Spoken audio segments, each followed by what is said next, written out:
আজকের এই ভিডিওতে আমি আপনাদের সাথে IELTS একাডেমিক রিডিং মডিউল সম্পর্কে আলোচনা করব এবং দেখাবো যে আপনারা কীভাবে IELTS একাডেমিক রিডিং মডিউলটা আনসার করবেন। তাহলে প্রথমেই বলে রাখি যে যদি আমার ভিডিওগুলো আপনাদের কাছে ভালো লাগে, যদি মনে হয় যে এগুলো উপকারী ভিডিও, তাহলে অবশ্যই আপনারা আমার চ্যানেলটা সাবস্ক্রাইব করে নেবেন।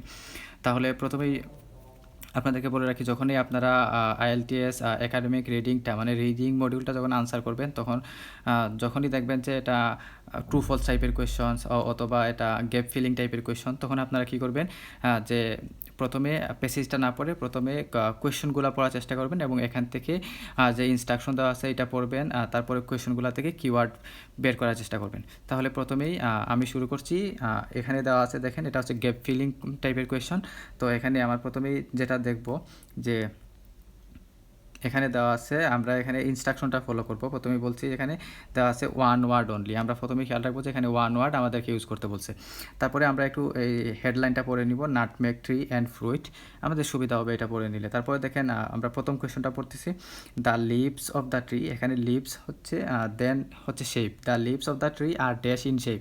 তার মানে লিভস হচ্ছে অ্যান্ড শেপ, এটা হচ্ছে আমার মেইন এখানে কিওয়ার্ড। তো এটাকে যদি আমরা একটু আরও সহজ করে বলি, মেইনলি এখানে বলতেছে যে লিভসের শেপ, মানে যে পাতাগুলা হয় এগুলার শেপ বলতেছে, এগুলার আকার মানে কোন আকারের হয়ে থাকে এটা আমাদেরকে খুঁজে বের করতে হবে। তারপরে দেখেন the dash surrounds the fruit মানে ফ্রুইটের চারপাশে কি থাকে, breaks open when the fruit is ripe, এবং যেটা ফল পাকলে যেটা ভেঙে যায়, breaks open. Okay, fruit when is ripe, তাহলে এখানে হচ্ছে রাইপটা হচ্ছে আমার কিওয়ার্ড, সারাউন্ডস দ্য ফ্রুইট ফ্রুইটের চারপাশে থাকে, দেন হচ্ছে এটা breaks open when the fruit is ripe, যেটা ফল পাকলে ভেঙে যায়। তারপর এটা হচ্ছে the is use to produce the spicy nutmeg তৈরি করতে বা প্রডিউস করতে আমাদেরকে কি ইউজ করতে হয় বা তারা কি ইউজ করতেছে। The covering known as the aryl.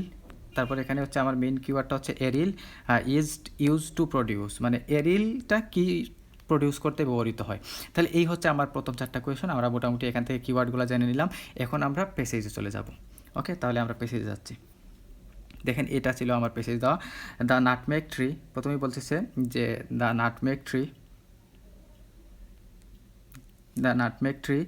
is large evergreen tree native to Southeast Asia. Until the late 18th century, it only grew in one place in the world, a small group of island in the Banda Sea. Banda Sea-তে এটা একমাত্র পাওয়া যেত 18th century পর্যন্ত। Then হচ্ছে spicy island in north east Asia, Indonesia. Okay, এটা শেষ, এখানে আমার কোনো আনসারের কিওয়ার্ড আমরা পাই নাই। The tree is tricky branched with dense foliage of tough dark green oval leaves. দেখেন ডার্ক গ্রিন ওভাল লিভস, আমাদের এখানে বলতেছে, আমাদের কোয়েশনটা ছিল যে লিভসের শেপ, তার মানে এখানে আমরা পেয়ে গেলাম যে dark green oval leaves. Dark green হচ্ছে কালার বলতেছে, আর মেইন শেপটা হচ্ছে ওভাল শেপ। ওকে, তাহলে আমরা দেখি কোয়েশনে যাই। দেখেন কোয়েশনটা ছিল the leaves of the tree R dash in shape, তার মানে সেটা হচ্ছে কি ওভাল শেপ। গুড, তাহলে আমরা আনসারটা লিখে দিলাম ওভাল শেপ।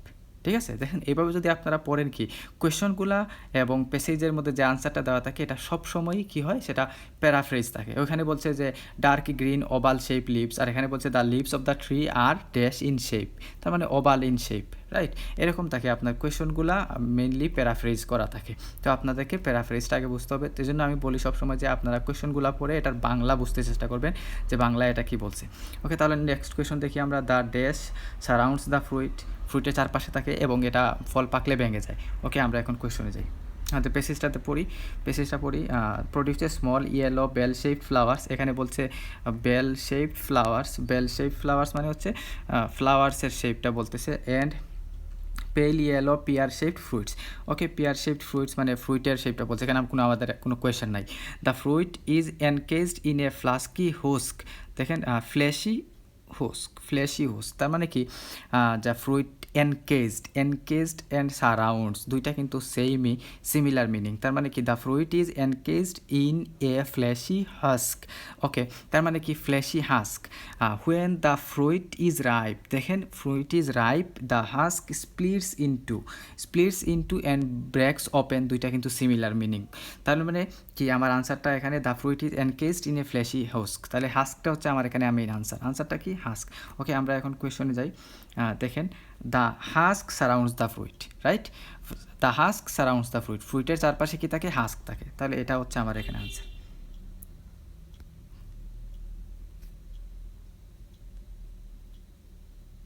হাস্ক আমরা আনসার লিখে দিলাম। আপনারা সবসময় চেষ্টা করবেন যখন আনসারটা মেইন কোয়েশনে যে আনসার শিটে লিখবেন তখন অবশ্যই সবগুলা বড় হাতের অক্ষরে লিখবেন, তাহলে আপনাদের ভুল হওয়ার সম্ভাবনা কমে যাবে, তখন আর ভুল হবে না, সবগুলো অক্ষর বড় হাতে লিখবেন। তারপরে দেখেন 3 number, the dash is use to produce the spicy nutmeg. Spicy nutmeg তৈরি করতে আমাদের কী ব্যবহার করতে হয় বা কী থেকে এটা তৈরি করে? তাহলে আমরা যাচ্ছি আমাদের মেইন পেসেজে। তাহলে দেখেন এখানে আমরা পড়তেছি inside is a purple brown shiny sheet 2-3 centimeter long about surrounded by a lacy red crimson covering called an aerial. These are the sources of the two spicy nutmeg। তার মানে স্পাইসি নেটমেগ আমরা একটু আগে আমাদের কোশ্চেনে ছিল কিন্তু স্পাইসি নেটমেগ আমরা পেয়ে গেলাম কিওয়ার্ডটা। the of the two spicy nutmeg and maize, the former being produced from the dried seed। Okay, dried seed. এখানে দেখেন দুইটা জিনিসের কথা বলছে, একটা হচ্ছে two spices nutmeg, spices nutmeg and mace, এই দুইটা জিনিস হচ্ছে মেইন সোর্স। তার মানে এখান থেকে দেখেন দ্য ফর্মার বিং প্রডিউস, তাহলে ফর্মার মানে হচ্ছে প্রথমটা, টু স্পাইসিস নাটমেগ মানে স্পাইসিস নাটমেগগুলা কিসে থেকে প্রডিউস হয়? The former being produce from the dried seed, মানে ড্রাইড সিড থেকে। ওকে, তাহলে আমরা এখন কোয়েশনে যাই। আমাদের কোয়েশনটা বলছে দেখেন the dash is use to produce the spice nutmeg, তার মানে আনসারটা হবে কী ছিল? সিড, তাই তো? তাহলে আমরা এখানে ইউজ করলাম যে সিডটা ইউজ করলাম। ওকে, তাহলে দেখেন এখানে আমরা ইউজ করে দিলাম the seed is use to produce the spice nutmeg. Good.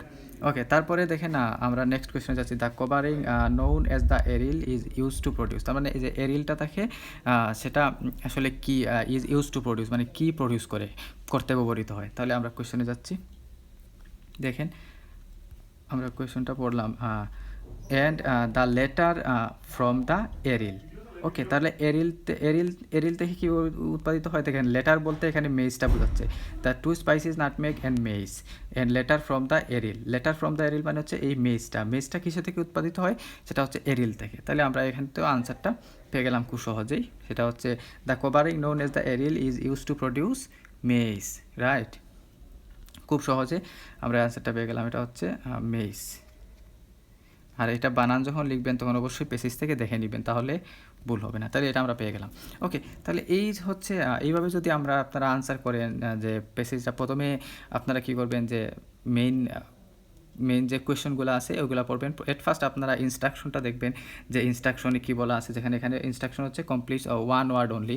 এখানে আমরা দেখেন এই 3 নম্বর কোয়েশনটাতে দ্য ড্রাইড সিড, আমরা ড্রাইড অংশটুকু নেই নাই। কেন নেই নাই? কারণ হচ্ছে আমাদেরকে এখানে অনলি ওয়ান ওয়ার্ড ব্যবহার করতে বলছে। যদি আমাদেরকে 2 ওয়ার্ড ব্যবহার করতে বলতো তখন আমরা ড্রাইড সিডটা নিতে পারতাম, ঠিক আছে? কিন্তু এখানে ওয়ান ওয়ার্ড ইউজ করার কারণে আমরা অনলি শিটটা নিছি। তারপরে এইরকম যদি আপনারা প্রথমে কোয়েশনটা পড়ে এখান থেকে কোয়েশনের কিওয়ার্ডগুলো খুঁজে বের করেন এবং কিওয়ার্ডগুলার এটা সবসময় মনে রাখবেন যে যখনই কোয়েশনটা পড়বেন তখন অবশ্যই এটার বাংলাটা আপনার মাথায় সেট করে নিতে হবে, যেটা বাংলায় কী বলছে। তারপরে আপনারা কী করবেন, এই কিওয়ার্ডগুলা এখানে পেসেজে যাবেন, গিয়ে কিওয়ার্ডগুলা খুঁজে বের করার চেষ্টা করবেন। যেখানে আমরা কিওয়ার্ড কীভাবে খুঁজে বের করছি, ও লিভসে বলতে লিভস বের করছি, দেন এই যে ফ্রুইট, রাইপ করে ব্রেকস ইন্টু, স্পিলস ইন্টু, মানে হচ্ছে আপনার সিমিলার ওয়ার্ড দেওয়া থাকবে, সেম ওয়ার্ড পাবেন না। আর এটা বেশিরভাগ সময়ই আপনার কী থাকে, এগুলা প্যারাফ্রেজ করা থাকে। সো এইভাবে চেষ্টা করুন, ইনশাআল্লাহ আপনারা মেন পরীক্ষায় ভালো করবেন। এবং ইনশাআল্লাহ এভাবে যদি করেন তাহলে আপনার এই গ্যাপ ফিলিং টাইপের কোয়েশনে কোনো ভুল হবে না। আর যদি আপনাদের যদি ম্যাচিং হেডিংস টাইপের কোয়েশনের সমস্যা থাকে তাহলে আমার এটার উপরেও ভিডিও আছে, আপনারা ওইখান থেকে দেখে নিতে পারেন। যদি ট্রু ফলসের উপরে সমস্যা থাকে তাহলে ট্রু ফলসের আমার একটা আলাদা ভিডিও আছে, সেটাও আপনারা দেখে নিতে পারেন। তাহলে এই পর্যন্তই আজকে। ভালো থাকুন, সুস্থ থাকুন।